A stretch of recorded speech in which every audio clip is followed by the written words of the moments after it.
Hello and welcome to Odds on Copa America 2024 preview of the tournament with the person who knows everything about South America and in this case also North America, because we have a great Copa America, a unique one in the USA.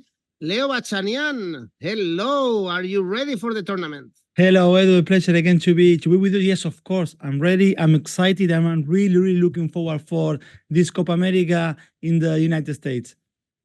So you are gonna give us all the tips, all the insights, the information before the kickoff of this tournament. The first game is gonna be played on Friday, 21st of June. So guys, stay tuned because you are gonna learn a lot about Copa America 2024. Everything now.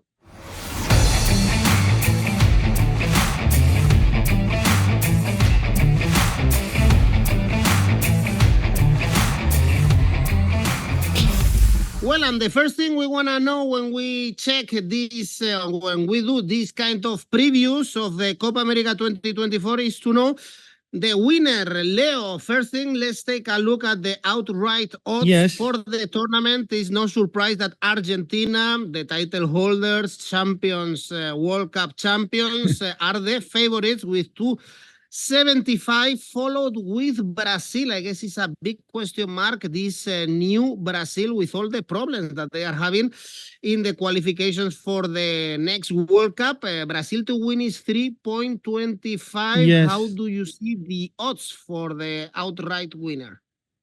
First of all, I will change a little bit when it comes to the fourth and the fifth. I think that Colombia should be above United States. And then the podium of favorites of candidates, Edu, I agree with what we can see at the moment in with the odds for the outright market. I think Argentina has won the right to be the main candidate for this Copa America. They are the title holders. We are coming at the back of being the world champions in Qatar.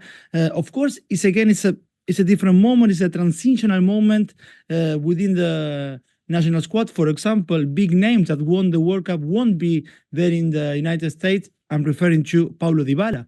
Will be the moment of young stars or coming up stars like Alejandro Garnacho. I mean, we have to say that by the moment we are talking about this preview of the Copa America, many of the coaches has given provisional squad. For example, Scaloni has given 29 names, so he's going to need to cut 3 names.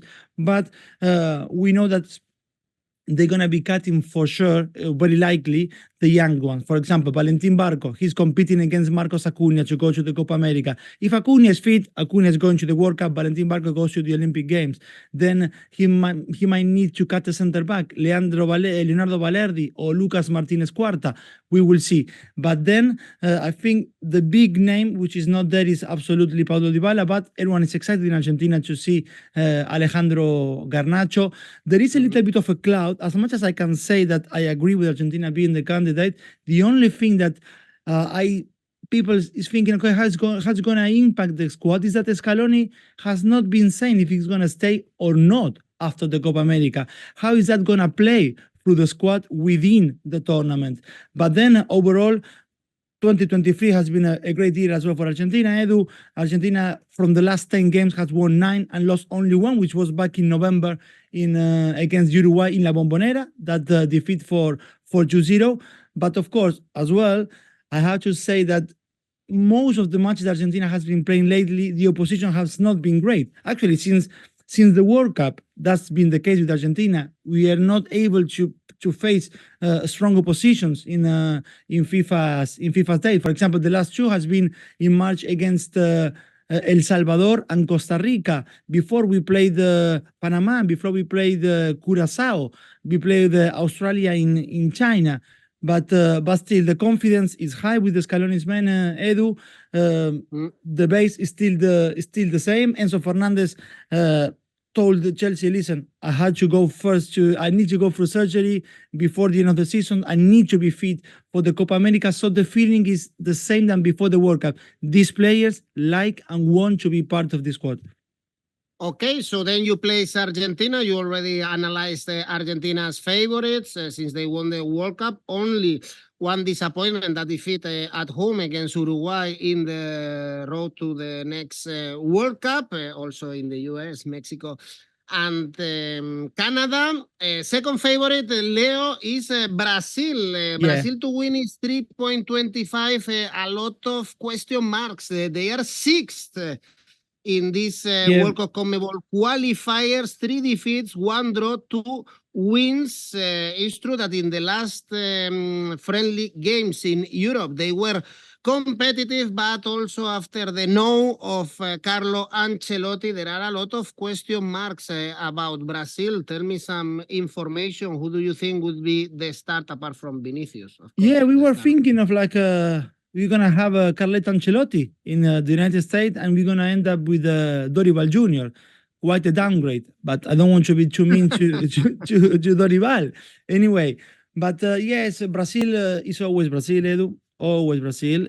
But it's a shame, but also a relief, I have to say, as an Argentinian, that they won't be that they will be without Neymar, because he's still recovering from his knee injury. They're gonna be without Richarlison, without Casemiro, who was omitted by Dorival, of course, at the back of a very difficult season for him at Manchester United. They're not gonna have Gabriel Jesus from Arsenal. They're not gonna have also Anthony from Manchester United, although no one will complain that Anthony is not there in the squad. As always happened with Brazil, Edu, the first thing you tend to look at is at the forward line.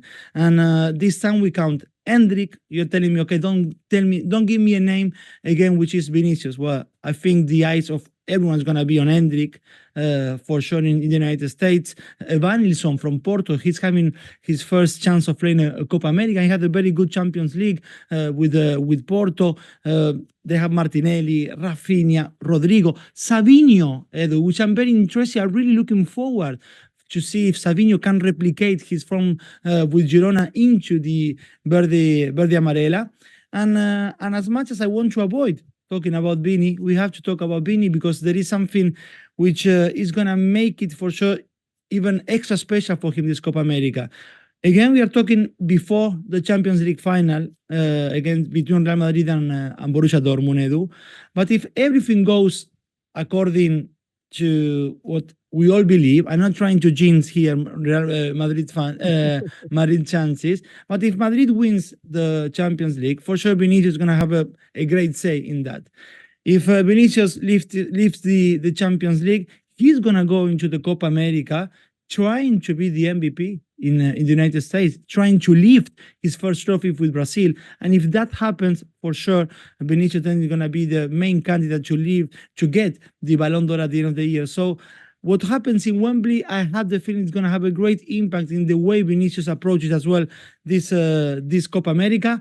The main problem with Brazil, Edu, I would say, is like once you look at the midfield, you don't have the same a strong feeling of like, oh, whoa, this could be dangerous, as when you look at the strikers line, because you will find Andreas Pereira from Fulham. That again, we are talking about Brazil. You're expecting a different class of players. Yes, great player, but not maybe what we are used to with Brazil. Andreas Pereira, Douglas Luiz from Aston Villa, Joao Gomez from Wolverhampton. You need to wait until you see maybe Bruno Guimaraes or Lucas Paquetá, which we're going to have to see his state of mind before you see great midfielders in this Brazil squad. In defense, they are well covered at the center-back positions with Lucas Beraldo, Marquinhos, Eder Militao, who hopefully is going to be 100% fit as well to participate. And then as fullbacks, you're going to find Danilo and Couto, another player who did a great for Girona this season. But my main concern is that in midfield, because then up front, we always know we are covered with Brazil. They're not going to have Ederson in goal. It's going to be Alisson. Ederson got injured against Tottenham before the end of the Premier League season, and he's not going to be part of the squad. But that's my concern. Midfield for Brazil. Let's see how Dorival Jr. is going to do. But again, I agree. I put them one step behind Argentina for the outright market to win this Copa America. Well, they lost the last final, the Maracanazo, of course, but a lot of doubts in this new Brazil. The third favorite is Uruguay. They are surprising everyone with Yes, Bielsa second in the World Cup CONMEBOL qualifiers. And what is more important, they beat Brazil and Argentina. So they showed us that they are able to beat any team in the continent, Leo. absolutely. Look, they won the last three games in a row before in 2023 regarding the road to the World Cup 2026. Two of them against Brazil and Argentina. Since 2001 that they couldn't win against Brazil, and they done it, and they won it fairly and square that game 2-0 in Montevideo. They are showing what we were expecting with Bielsa, intensity, combinations through the middle, combinations out wide. I can see like a bit of similarities in that regard in the way I see them with Colombia, for example. Then after we can talk about Colombia. Maybe Colombia is a little, or Colombian players, they have a little bit more liberty than Uruguay with Bielsa. Of course, Bielsa is more positional. They are more like pattern plays with Bielsa. Whereas in Colombia, you're gonna find more freedom for players who can be a little bit more relational, as they say now. Of the 35 players that Bielsa called for the provisional squad, Edu, you're going to find Sergio Rochete, a very good goalkeeper. Center backs, Ronald Araujo, Josema Giménez, Matias Oliveira. You have options as well as the left back, Piqueres and Matias Viña, who's now injured, but he's supposed to be fit for the Copa America. But what if in Brazil we are looking at the forward line? With Uruguay, we are looking at the midfield line, because Rodrigo Bentancur, Fede Valverde, Manuel Ugarte, Díaz Rascaeta, Nico de la Cruz. Then if you look a little bit more wide, you're going to find Maximiliano Araujo, Facundo Pelistri. Yes, I know, Edu, he had a forgettable season with Granada in Spain, coming on loan from Manchester United. But for Bielsa, Facundo Pelistri is a very important player. They won 7 of their last 10 games. They drew 2 and lost only 1 in the last 10 for them. They are really informed. The only thing, or the negative side I can see in the preview of Uruguay, Edu, is like in March, I watched their game against Costa, Ivory Coast, and they didn't do well. So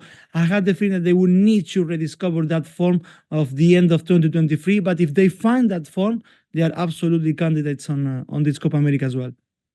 Okay, and these are the 3 candidates. I would say the odds are way long for USA or Colombia, 13, or Mexico, 15. What can you tell us from these 3 with kind of dark horses? Also, Ecuador with 19 could be included in this second group of perhaps national teams that could get into the semifinals. I guess this would be a great achievement for all 4. Yes, I do, because it's much actually, I don't know why they set up the tournament this way, but everyone needs to know that groups A and B, of course, they're gonna crash in quarterfinal, C and D in quarterfinal, but then they see each other again in the semifinal. So basically, Argentina and Brazil and Colombia, they're not gonna cross paths, or Uruguay, they're not gonna cross paths with Ecuador or Argentina neither. So it's very likely, or it could happen, that in semifinals we're going to see same games that we have seen before at the group stage. I'm surprised that Colombia is so far on the outright market at the moment, Edu. They arrive again in great form. As much as I can say that Uruguay is arriving in great form, looking at what they have done in 2023 in the road to the World Cup in the United States, Canada, and Mexico. What to say about Colombia? They won 3 and they lost 3 in the first 6 games. They're unbeaten in the last 20 games. The last time they lost Colombia, that was February 2022. That was against Argentina in Buenos Aires on the road to Qatar, 1-0 in the Monumental. I watched them, Edu, in the London Stadium against Spain, and I was impressed with them. Their intensity, their sharpness, how they can show combination play through the middle and throughout, and also using the wings. They have not just Luis Díaz, but then you're gonna find Sinisterra, you're gonna find Jefferson Lerma, Daniel Munoz, all these Premier League players who are doing very well. He still has Néstor Lorenzo, the old guard, with him. Why?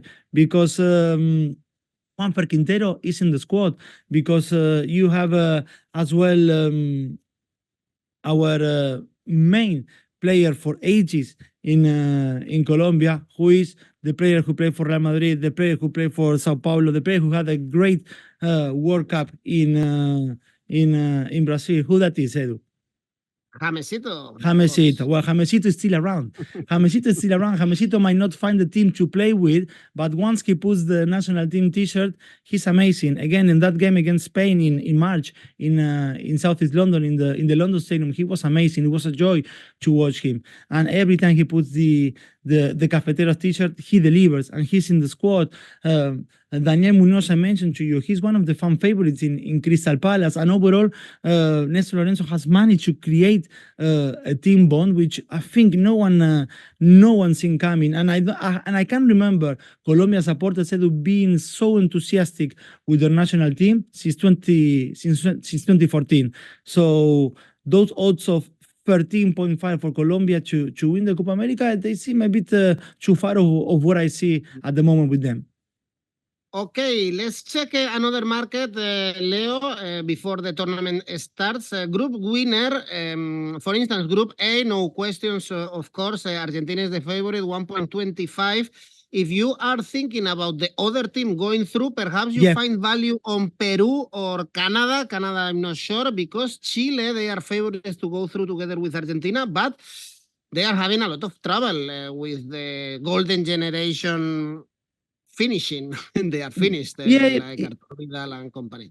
Absolutely, Edu, they have squeezed everything they could from their golden generation. That's right now, and now what comes next is far for what they used to have. But still, this golden generation, they haven't gone home yet, because Claudio Bravo is in the squad, Edu, because Alexis Sanchez is in the squad, because Mauricio Isla is in the squad, because Paulo Díaz is in the squad, and all these players are going to be in the starting 11 on the first match. But they've been very impressive with Gareca in March against France. They lost 3-2, but they compete, which I was very surprised the way they done it. And actually, I'm thinking that apart from Guillermo Maripan, the Monaco center back who couldn't play against France because he was injured, he's gonna start in the Copa America. But it's easy. You look at the first 11 that Ricardo Gareca chose against France, and that's the one he's going to choose to start in their debut in the Copa America against Peru, which for Gareca is going to be a difficult game. I don't know how he's going to be received by the Peruvian fans who they used to love him, and I used to, because he moved to the main rivals, to Chile. But still, I see this Chile, Edu, under the renovation, a little step above Canada and Peru. I agree with the bookies of seeing Chile, maybe the other team joining Argentina for the quarterfinals. Ricardo Gareca has the know-how, Edu. It's true that Peru has been in the semifinals in 4 of the last 5 Copa Americas, but their transition is not being done very good neither there. They are bottom of the table in the road to 2026. They have now a new coach with Jorge Fossati, someone with experience in South American football. He also managed the Uruguayan national team at the beginning of the 2000s. You still see like old guard names like Advíncula, Pedro Gallese, Lapadula, Renato Tapia. For me, it's difficult to see them reaching the knockout stage, so I agree seeing Chile there. And Canada is a question mark, Edu. It's a question mark. They have big news by appointing Jesse March, the ex-manager of Leeds in the Premier League. We know they have plenty of talent in the likes of Alphonso Davies, Jonathan Davis, Tejon Buchanan, the player from AC Milan. But we also know that it's been a tumultuous last couple of years for Canadian football.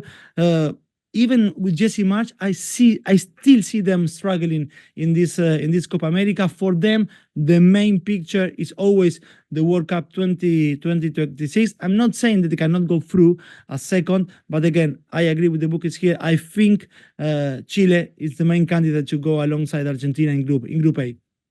Okay, in Group B, Leo, the odds are good, perhaps for someone who wants to put money on this. Is Mexico 2.20, Ecuador 2.60? Yes, and I will go with Ecuador to win that group. 2.60 is very healthy odds for Ecuador. I don't know why it's Mexico above the South American team. Look, the last time Mexico participated in a Copa America was 2016 Copa Centenario. They reached the quarterfinals, but they lost. They went home humiliated 7-0 by Chile. That night, Eduardo Vargas scored a poker of goal for Chile. And listen, Edu, Mexico is in an existential crisis. Why? Because there are not enough Mexican players playing in Europe. From the 31 players that Lozano chose for this provisional squad, only 7 play in Europe. And I was listening to a podcast with Alexis Lalas last week. Alexis Lalas, everyone would remember, mythical defender from the United States in 1994, alongside Tony Meola and others. And he said something very interesting in regard to Mexico, which is that they have to accept that the fact that if you are going to have a successful national team, if that is your aim, your national team and your domestic products have to exist in a different ecosystem. And so far, Mexico has still too many players who play in the Liga MX. So that's why I cannot see them topping this group, and I cannot see them also maybe reaching semifinals. For me, that would be a surprise. Raúl Giménez not in the squad, Memo Ochoa is not in the squad, Lozano is not in the squad, Henry Martin, the América striker, is not in the squad. The player to look at is, of course, Santiago Giménez. For me, that's the main player to look at Mexico in this Copa America. But I will put, yes, Ecuador on top of Group B. I wouldn't be surprised if Venezuela comes even on top of Mexico in this group, which is the most difficult group to predict at some point, this Group B, Edu. Venezuela doing very well under Fernando Batista as well on the road to 2026. So Ecuador, for me, to top this group is a must. And I will include Ecuador, Edu, as a dark horse as well. I have no doubt about that. Ecuador can be one of the dark horses in this Copa America. There are 2 CONMEBOL nations that never won the Copa America, Ecuador and Venezuela. And they are actually 2 teams which could become dark horses. But for me, it's not just Ecuador will top this Group B, but Ecuador is one of my choices as dark horses in this Copa America, having the likes of Pervis Estupiñán, Piero Hincapié, Félix Torres in defense, Moisés Caicedo, Gonzalo Plata, Kendry Páez in midfield, and Enel Valencia up front, who always deliver as well when it comes to the national team. Well, Ecuador 5th in the CONMEBOL qualifiers. Venezuela targeting to play their first World Cup. They are 4th with only 1 defeat. Them to top this group is 6.5. Group C, let's go quicker here. Leo, we have Uruguay favorites. You say 2.4. I guess Bolivia and Panama, no options. Yes, absolutely. I think everything is written in that group. Uruguay, big chance there on Group C to top that Group C. Let me just to top that Group C, where Bolivia and Panama have no options. Actually, Uruguay and the United States, they're gonna be playing the third game of the group. That's what I was checking. So basically, they can arrive to that game having already qualified, which that encounter could become a playoff to see who finishes first or second, taking into account of thinking, okay, what's going to happen in Group D if Brazil finishes first or second, if Colombia finishes first or second. So, and that's going to be very interesting, that Uruguay against United States, the third game on that Group C. Uruguay 1.75 to top that group, United States 2.40 to top that group. But I will agree with Uruguay, Edu. And as I said with Ecuador in Group B, not just that I believe they can top that group, but they are one of the dark horses. My second choice for a dark horse in this Copa America is definitely the United States, Edu. They can be that dark horse as well in this Copa America. Another crop of young and exciting players for them.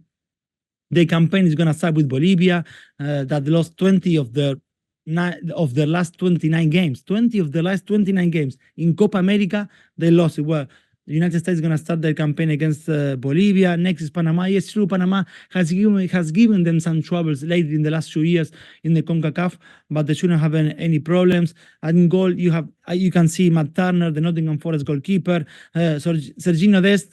if he recovers, it's a must to start as a right back or left back for the United States. But then you have Premier League experience in Tim Ream, in Anthony Robinson, when I'm talking about defenders. Then when you move into the midfield line, you're going to find names like Yunus Musa, Gio Reyna. You're going to find Christian Pulisic, Tyler Adam, Winston McKennie, Timothy Weah as a winger.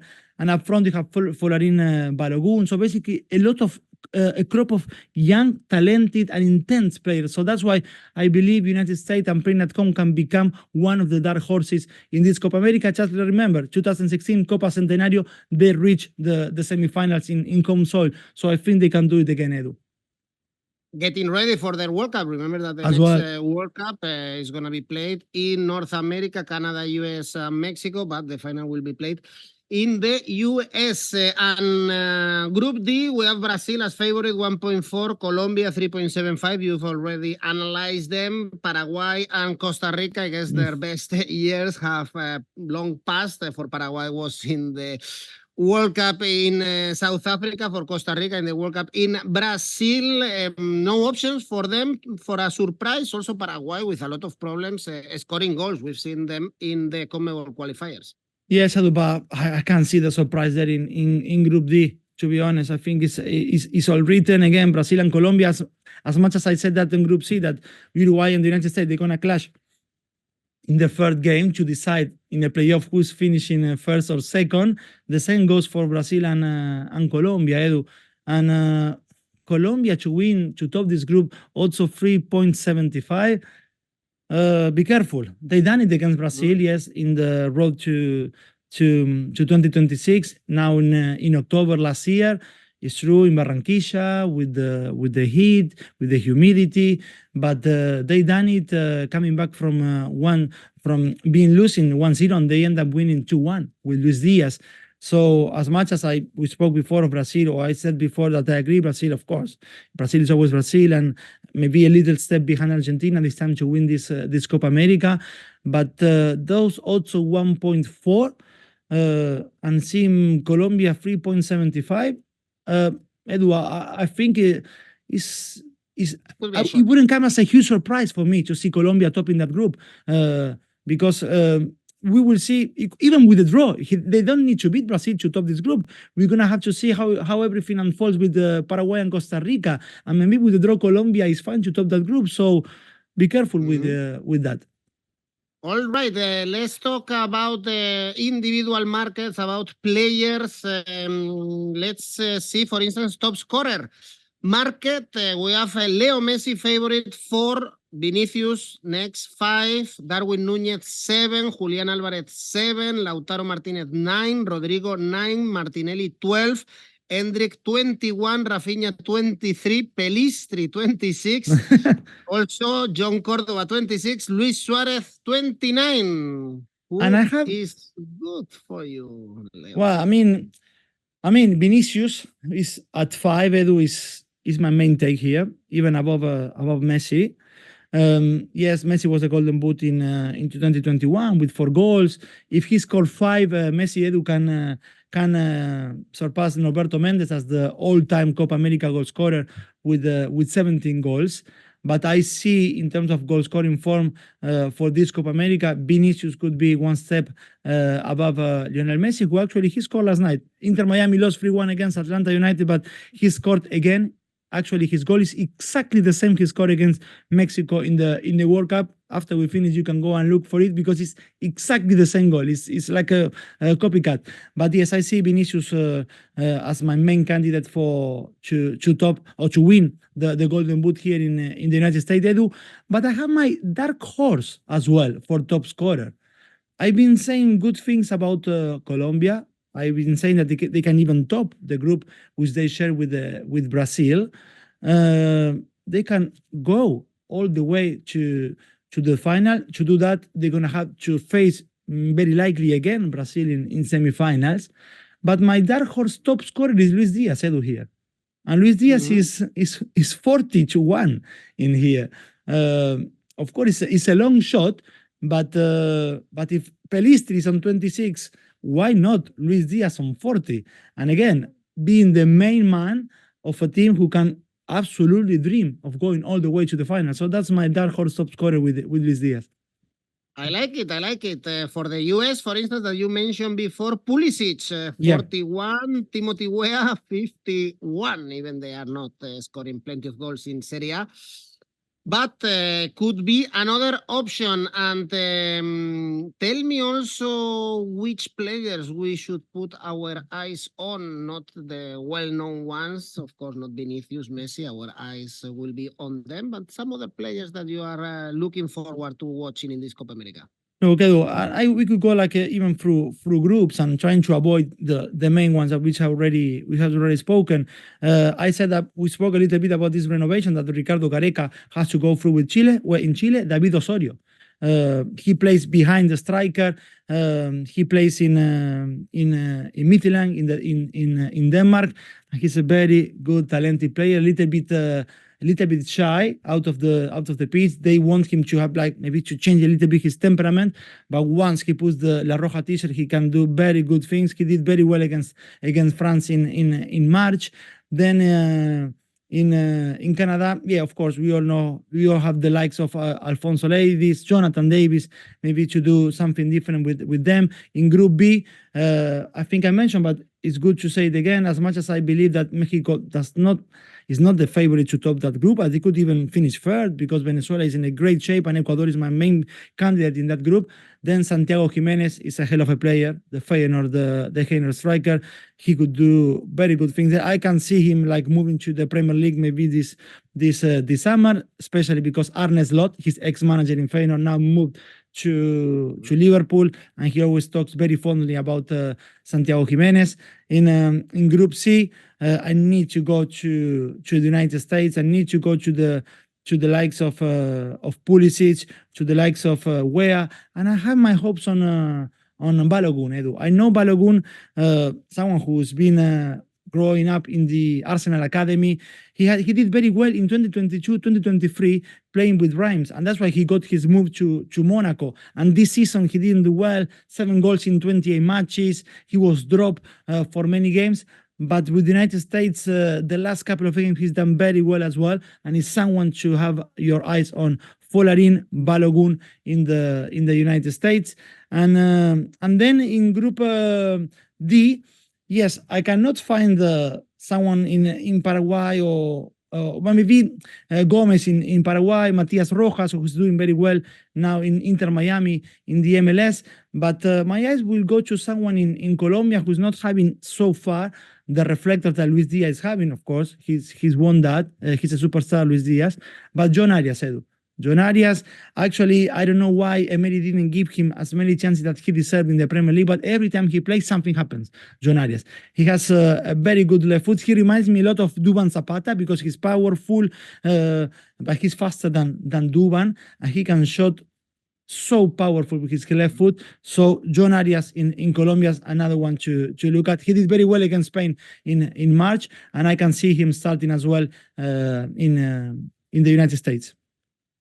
Well, Leo, I think we have all the information to place our bets before the tournament and also to check and to put our eyes on special players, special teams. You gave us dark horses as teams, for instance, Ecuador, USA players, you've mentioned them, and of course the favorites for the top scorer, for winning the competition, for topping the group. So I guess we have all the information in this Copa America. Something else on your side, Leo? No, just really looking forward for this, Edu, and I'm looking forward for the tournament. I'm looking forward about the time we can start talking properly when the tournament is running, and we can talk about games that have been played, or even before, of course, before match day 1. But really looking forward for this. In Oddspedia, we will analyze every single game with Leo Bachanian, giving you the best tips for this competition. And also, you can participate in our Copa America Tipster competition. Is now live in our website, so you can post your own tips. and win real money. You can get good money, Leo, for this summer. So I also encourage you to participate in our tipster competition. It's completely for free, and you can post your tips in the Copa America game. So let's enjoy these games in the USA. Leo, I will see you very soon. Thank you very much. See you next time, Edu. Bye bye.